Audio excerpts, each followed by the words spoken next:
मंगल देशा, पवित्र देशा, महाराष्ट्र देश, प्रणाम घ्यावा माझा हा श्री महाराष्ट्र देश.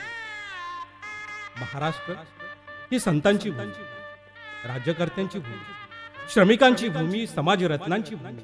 आणि अशा या महाराष्ट्रात अनेक अशी थोर मंडळी जन्मास आली. हे या महाराष्ट्राचे भाग्यच म्हणावे. अशा ह्या मराठमोळ्या मातीत एक हिरा जन्मास आला आणि ते म्हणजे दादासाहेब खाडे.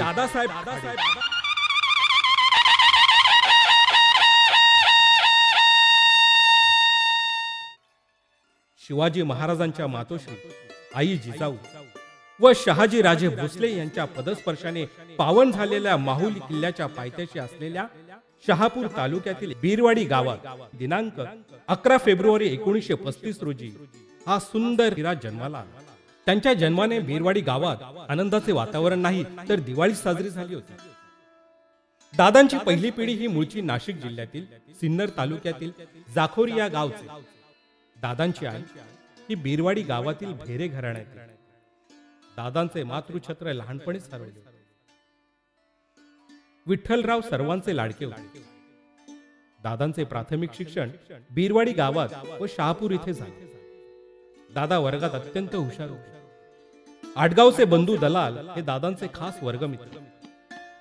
दादांची हुशारी पाहून बोर्डी येथील शारदाश्रम या विद्यालयात प्रवेश घेतला व इथेच 10वी पर्यंत दादांचे शिक्षण पूर्ण झाले. मल्लविद्या व मल्लखांब हे प्रशिक्षण इथेच पूर्ण केले. येथील कैलासवासी चित्रे गुरुजी यांच्या संस्कारातच दादांचे खरे शिक्षण. खऱ्या अर्थाने तेच त्यांचे गुरु होते. बोर्डी येथे शिक्षण घेत असताना मोठा मित्र परिवार होता. त्यात श्री शेटे, श्री तेंडुलकर ही सर्व मंडळी एकत्रित असायची. शिक्षण पूर्ण झाल्यानंतर ही सर्व मंडळी दर महिन्याला लोणावळा इथे भेटत असत. पुढे दादांचे महाविद्यालयीन शिक्षण कीर्ती कॉलेज दादर व रुपारेल कॉलेज माटुंगा इथे झाले. ही गावातील सर्व मंडळी व मित्रमंडळी दादांना छोटे पाटील या उपाधीने म्हणत असत. 1957 मध्ये दादांचा विवाह वांगणी कर्जत येथील कैलासवासी वाळकू पाटील शेलार यांच्या कन्या कुसुम यांच्याशी झाला. पुढे कुसुमताईंना सुनीताताई सासरच्या नावाने ओळखू लागले. 1960 साली बीरवाडी सेवा सहकारी संस्थेचे चेअरमन पद स्वीकारल्यानंतर घरची सावकारी पद्धत बंद केली व परिसरातील गोरगरिबांना, शेतकरी, शेतमजूर यांना या सोसायटी मार्फत कर्ज वाटप घरपोच केले. सुनीताताई या सर्वांच्या आई होत्या. प्रत्येक यशस्वी पुरुषामागे एक स्त्री असते हे विधान तितकेच खरे. दादांच्या पाठीमागे सावलीसारख्या उभ्या राहिल्या. म्हणूनच दादांना सर्वांच्या गळ्यातील ताईत होता आले. दादांना शिकार करण्याची मोठी आवड. आजोबांची पूर्वापार असलेली शस्त्रे दादांनी सांभाळली व ती स्वतः हाताळली. दादांचे शिकारीचे साथीदार अनेक होते. दादांना शिकारीचा वाघ म्हणत. दादांकडे महाराष्ट्राचे गेम वॉर्डन ऑफिसर लायसन्स होते. त्यांनी एकूण 37 वाघ मारले. दादांनी शिकार म्हणून वाघ मारले नाही तर आजूबाजूच्या गावातील शेतकऱ्यांचे शेतीचे नुकसान होऊ नये व गावकऱ्यांमध्ये भीती निर्माण होऊ नये म्हणूनच दादांनी या श्वापदांची शिकार केली. दादांनी शिकार करत असताना वाघ, हरिण, रानडुक्कर, ससे अशा श्वापदांची शिकार दादांनी केली. वाघाची शिकार करताना वाघासारखं काळीज असावं लागतं हे मात्र दादांच्या बाबतीत तितकंच खरं आहे. दादांचा नावलौकिक वाढतच होता. ठाणे जिल्ह्यातच नाही तर संपूर्ण महाराष्ट्राला दादांचे नाव परिचित होते. दादांनी समाजसेवेची व्रत उराशी बाळगली. शेती, पशुपालन, पाटबंधारे, सहकार. 1959 साली गावात वाचनालय सुरू केले. हे सर्व करीत असताना दादांचे वय अवघे 24 वर्षांचे होते. 1961 साली दादांनी बीरवाडी इथे सेवा सोसायटी उघडली. बीरवाडी इथे पहिली बस सेवा सुरू केली. 1962 साली खर्डी जिल्हा परिषद गटातून पहिली निवडणूक लढवली. या गटातून दादा बिनविरोध निवडून आले. 1958 या वर्षी ठाणे जिल्हा सहकारी बँकेची स्थापना झाली. बँकेच्या कार्यकारी मंडळावर दादांची संचालक म्हणून निवड झाली. या बँकेची भरभराट व्हावी म्हणून दादांनी स्वतःला झोकून दिले. पुढे ही बँक म्हणजे दादांची बँक म्हणून ओळखू जाऊ लागली. ठाणे जिल्ह्यात शेती, मत्स्य व्यवसाय, दुग्ध व्यवसाय, फळबागा, उपसा जलसिंचन योजना, जंगल कामगार संस्था, मजूर कामगार संस्था या सर्वांचे जाळे दादांनी विणले. माझा जिल्हा सुजलाम सुफलाम झाला पाहिजे हा एकच ध्यास त्यांच्या मनात होता. 1965 मध्ये दादा व त्यांचे मित्र के राजू यांना भारत सरकारने संपूर्ण देशातून जपान येथे डेअरी व कृषी तसेच पशुसंवर्धन, कुक्कुटपालन, ट्रॅक्टरच्या सहाय्याने यांत्रिक शेती या सर्वांचा सखोल अभ्यास करण्यासाठी पाठविले. दादा 1.5 वर्ष जपानमध्ये होते. ते एका जपानी कुटुंबात राहिले. त्यांनी दादांना मुलासारखे वागविले. त्या कुटुंबाने त्यांना जे प्रेम दिले ते दादा कधीच विसरू शकले नाही. दादांचे संस्कृत, गुजराती, मराठी, जपानी व इंग्रजी भाषेवर प्रभुत्व होते. 1967 साली ते ठाणे जिल्हा बँकेचे उपाध्यक्ष बनले. त्यांनी आपले सर्व लक्ष समाजसेवा करण्यात घातले. दादांच्या वडिलांकडे त्यावेळी जमीन गहाणवटीची कागदपत्रे होती. दादांना गरिबीची जाणीव होती. सावकारी पद्धत बंद केली होती. गरिबांची जमीन त्यांना परत दिलीच पाहिजे या विचाराने दादांनी जमीन गहाणवटीच्या कागदपत्रांची होळी केली व त्यांच्यावरती शेतकऱ्यांचा मालकी हक्क दिला. जिल्हा बँकेला स्वतःची जागा मिळावी म्हणून त्यांनी लढाई केली आणि आज जी बँकेची भव्य इमारत उभी आहे ती दादांच्या दूरदृष्टीची साक्ष देत आहे. म्हणून बँकेच्या सभागृहाला कैलासवासी विठ्ठलदादा खाडे सभागृह नाव देऊन बँकेने त्यांचे नाव अजरामर केले आहे. ठाणे सहकारी बँक असो, कृषी उत्पन्न बाजार समिती मुंबई असो, जिल्हा परिषद, जंगल कामगार सोसायट्या, शहापूर तालुका एज्युकेशन सोसायटी असो, मजूर कामगार संस्था असो, दुग्ध विकास केंद्रे असो, भात खरेदी विक्री संघ असो किंवा भातसा धरण प्रकल्प असो, या सर्वांमध्ये दादांचा समाजसेवेचा मोलाचा वाटा आहे. दादांना एकूण 6 मुले. दादांचे शिक्षणावर फार प्रेम होते. गावातल्या मुलांना शिकवणाऱ्या शिक्षकांना येण्या जाण्याचा त्रास होऊ नये म्हणून स्वतःच्या बांधलेल्या रूम दिल्या. गावातील गरिबांची मुले कशी जास्त शिकतील याकडे दादांचे जास्त लक्ष होते. 1901 साली बांधण्यात आलेल्या शाळेचे नूतनीकरण करून आज त्या ठिकाणी भव्य अशी 2 मजली इमारत उभी आहे. हे पाहून आमचे हृदय भरून येते. ही सर्व प्रेरणा दादा खाडे यांच्याकडून मिळाली. दररोज रात्री झोपण्यापूर्वी दादा गीता वाचत असत. यावरून दादांचे गीतेवरचे प्रेम दिसून येते. दादांचे वाचन हे खूप प्रगल्भ होते. अवांतर वेळेस ते वाचन करीत असत. 1962 साली भातसा धरण बांधण्यास सुरुवात झाली. काही वर्ष भातसा वसाहत आपल्या स्वतःच्या गावात स्वतःच्या घराजवळच्या जागेमध्ये वसवली होती व त्यानंतर भातसा कॉलनी बसवण्यासाठी शेकडो एकर जागा दिली.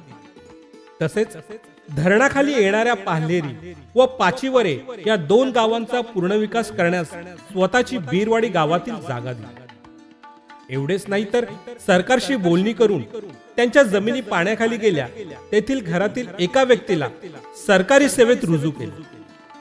बीरवाडी व इतर खेडेगाव व पाड्यांमधील तसेच धरण क्षेत्रातील रहिवाशांची मुले यांना शिक्षणाची सोय व्हावी व शिक्षण मिळावे म्हणून 1978 साली प्रकल्प विद्यालय भातसानगर शाळेची स्थापना केली.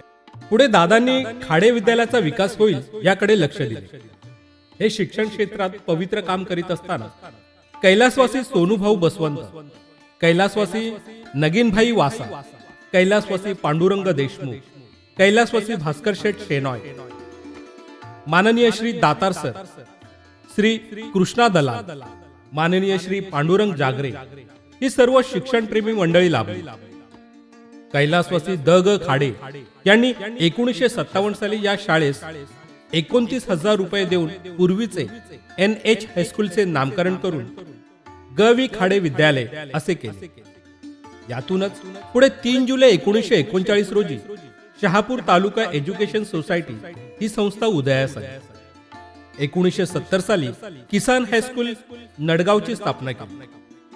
1975 साली दादांनी त्यांचे गुरुवर्य आचार्य भिसे यांच्या नावाने 11वी व 12वी ज्युनियर कॉलेजची स्थापना केली.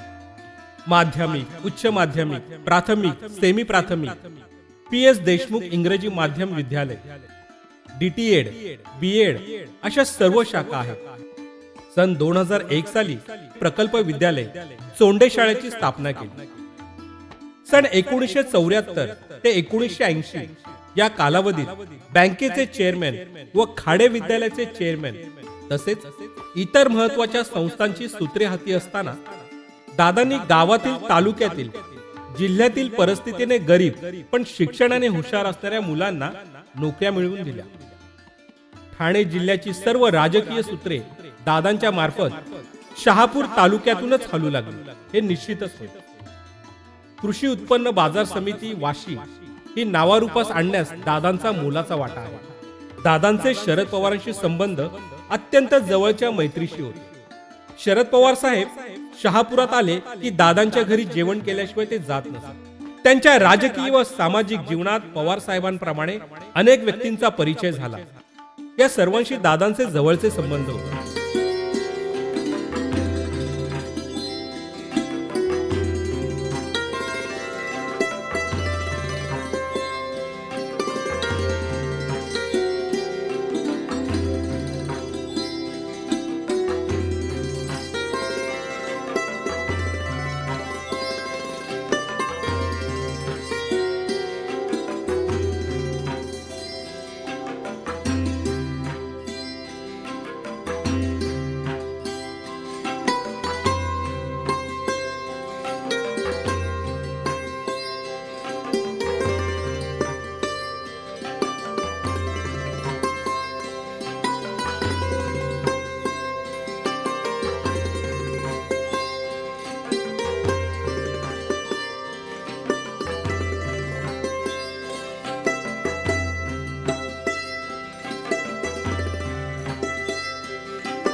दादा हे चंदनासारखे झिजले. ज्यांना त्यांचा स्पर्श झाला त्यांच्या आयुष्याचे सोने झाले. दिनांक 23 मार्च 1984 रोजी सकाळी 8 वाजता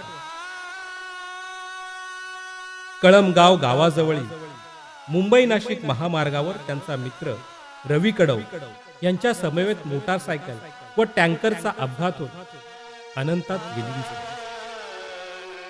ठाणे जिल्ह्यात नव्हे तर संपूर्ण महाराष्ट्रात दुःखमय अंधार पसरला. दादांच्या स्मृती निमित्त बिरवाडी येथे कैलासवासी विठ्ठलदादा खाडे प्रतिष्ठानतर्फे 2 मजली इमारत बांधून त्यात वाचनालय सुरू केले आहे. हे कार्य प्रतिष्ठानची कार्यकारिणी गेली 31 वर्ष करीत आहे.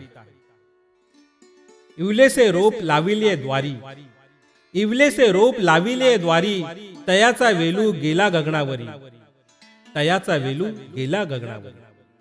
हे म्हणणे वावगे ठरणार नाही. दादांनी जन्मापासून ते मरणापर्यंत समाजासाठी भरपूर केले. दादांनी लोकांना प्रेम दिले. या प्रेमाचा झरा आजही आमच्या मनात घर करून आहे. विठ्ठल असे अमुचा पांडुरंग, तोची आमचा लेकुरवाळा, श्वास तोच ध्यास तोच, त्यांची आठवण आम्हास कुरवाळा. असा हा देव माणूस, हिमालयासारखे असणारे उत्तुंग व्यक्तिमत्व, चंदनासारखा दुसऱ्यासाठी झिजणारा, सूर्याच्या प्रकाशाप्रमाणे दुसऱ्यांच्या जीवनात प्रकाश देणारा असा तो कल्पवृक्ष. अशा ह्या तेजस्वी सूर्याला, कल्पवृक्षाला, कुणबी समाजाच्या राजाला कोटी कोटी प्रणाम.